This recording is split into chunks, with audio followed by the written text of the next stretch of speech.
The next topic is types of thermoregulation. There are two types of thermoregulation. The first is behavioral regulation and the second is physiological regulation. Behavioral regulation means change in the normal behavior of the organism. For example, migrate to warm or cold places, basking, as we have seen earlier, hibernation, and all ectotherms have behavioral means of thermoregulation. Physiological regulation is the change in normal physiological activities like change in body circulation patterns, rate of metabolism and perspiration. Endotherms have both physiological as well as behavioral means of thermoregulation. There are two types of physiological regulation. The first is shivering thermogenesis and the second is non-shivering thermogenesis. Shivering thermogenesis means the increase of activity of the muscles or increased contractions of the muscles which produce more heat, while the non-shivering thermogenesis produce heat by the production of hormones. Also, there is a specialized tissue called brown fat which is found in between the neck and shoulder for the rapid heat production, and so this is the another way of heat production by some animals. So this concludes this section. The next topic is thermoregulation in mammals.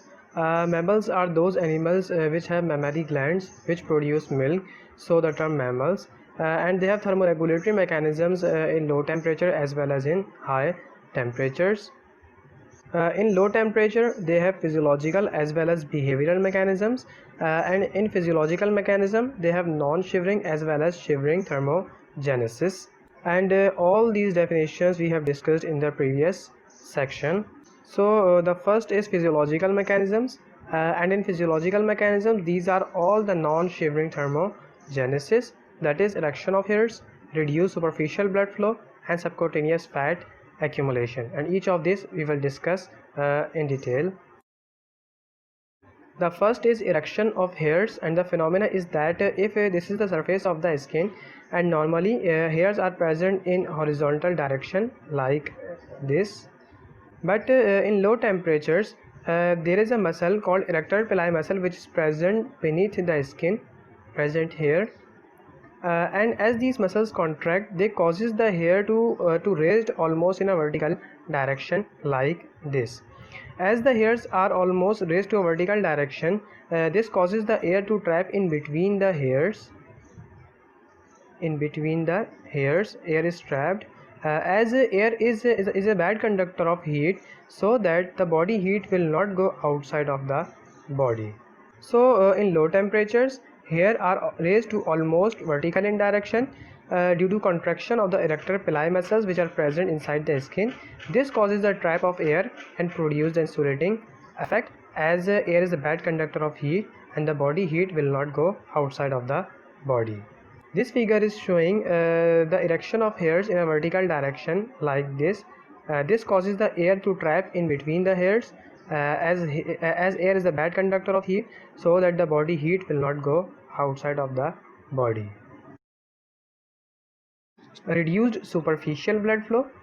If this is the surface of the skin and below this surface of the skin is a blood vessel present called superficial blood vessel, and inside this vessel there is a blood. One of the function of the blood is to transfer heat from these superficial vessels out of the body, but in cold temperatures these superficial blood vessels constrict, so that the lumen of these superficial blood vessels narrow. As the lumen is narrow, there is a lesser supply of blood to these superficial vessels, and as a result there is a less amount of heat will be transferred out of the body. So blood vessels supplying blood to the body surfaces constrict in cold temperatures, which result in less amount of heat transport to the surfaces. This is called vasoconstriction. This phenomenon is called vasoconstriction, and this vasoconstriction is generally found in the limbs, that is in hands and feet, than rest of the body. Subcutaneous fat accumulation. The mechanism is that if this is the surface of the skin, there is an accumulation of fat just beneath the skin. As a fat is a bad conductor of heat, so the body heat will not go out so easily out of the body. The text is that there is a deposition of fat just below the skin, causes an insulating effect, as fat is a bad conductor of heat, and this is particularly helpful in the aquatic animals like whales and seals, while in terrestrial animals they store fat as their reserve food. So we have discussed non-shivering thermogenesis. Then there is shivering thermogenesis.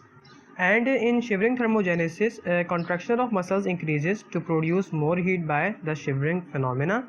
Also, metabolism is increased in short term by the adrenaline. Adrenaline is also called epinephrine, which is produced by the adrenal glands, while metabolism in long term increased by a hormone called thyroxine, which is produced by thyroid gland. So we have discussed the physiological phenomena. Now behavioral mechanisms. In behavioral mechanisms, animals migrate towards the warmer places and putting the additional clothes. In case of the humans, there is a phenomena called huddling, in which animals close together with other individuals. In this figure, the phenomena of huddling is shown in penguins.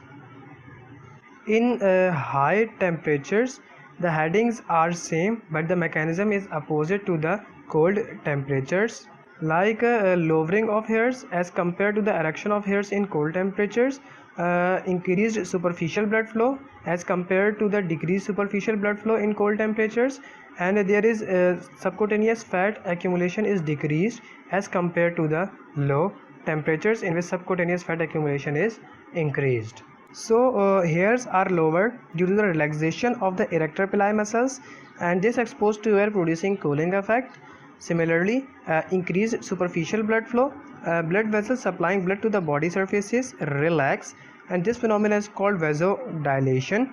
This vasodilation is generally found in the limbs than rest of the body, as we have discussed earlier. And subcutaneous fat, there is removal of the fat below the skin to facilitate the heat loss mechanism, and also they have sweat glands in their skin, which is another cooling phenomena. There is additional phenomena called panting, and in panting the heat is lost through mouth, tongue and respiratory passages, and it is found in those animals which have no sweat glands present in their bodies. These can be seen in dogs. This dog is showing the phenomena of panting, as the heat is lost from their tongue. So shivering mechanisms, these are also opposite to the cold temperatures. For example, tone of muscles is decreased and the metabolism is also decreased. Behavioral mechanisms include animals migrate towards the cooler places and use of the thin clothes, as in humans. Next topic is role of brain in thermoregulation. Temperature of the body is controlled by a part of brain called the hypothalamus, which is also called the thermostat of the body. Thermostat is a device which keeps the temperature constant, and in human body hypothalamus does this function. So hypothalamus is called thermostat of the body. Hypothalamus is set to a particular temperature which is called the set point, and in humans it is about 98.6 degree Fahrenheit, while in the Celsius scale it is about 37 degree centigrade. The mechanism is that if there is increase in temperature of the body and it is detected by hypothalamus, so it sends signals to the appropriate organs to bring this temperature towards the normal limit. So any change in the body temperature, increase or decrease, it is detected by the hypothalamus. Then it sends messages to the appropriate organs to bring the body temperature towards the normal limit, and this is facilitated by the negative feedback mechanism as the temperature is decreased. Fever is defined as temperature of the body above the normal set point. The set point is 98.6 degree Fahrenheit and 37 degree centigrade, and it may be due to the infection or non-infectious agent. If it is due to the infectious agent, it is due to the activity of the pyrogens which are released by the macrophages. So due to the pyrogens activity, it is also called pyrexia. Slight fever is useful because at higher temperatures microorganisms will not survive, but high fever is destructive for the body. This concludes the section of homeostasis.